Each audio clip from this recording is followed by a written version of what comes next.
Katambay, bakit parang lahat ng problema sabay-sabay? Bills, traffic, deadline, at yung taong di mo naman hinahanap, bumabalik pa. May mga araw talagang parang roller coaster. Gusto mo lang ng peace, pero ang dumarating, puro pressure.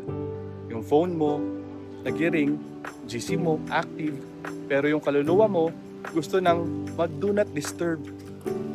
Pero alam mo katambay, kahit chaotic ang labas, pwede kang magkaroon ng kalma sa loob.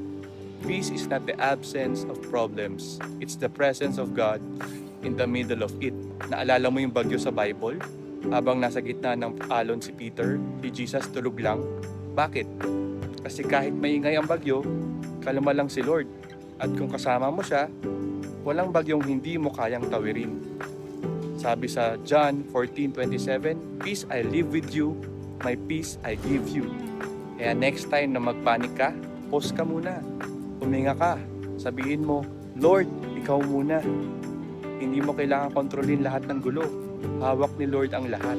Kasi pag si Jesus ang captain ng bangka mo, hindi mahalaga kung gaano kalaki ang alon. Makakarating pa rin sa iyong paroroonan. Kaya kalma ka lang katambay. Hindi ka nag-iisa. Lagi kang may kasama, anumang bagyo ang tahakin mo. At yun ay si Jesus, ang ating Diyos na buhay.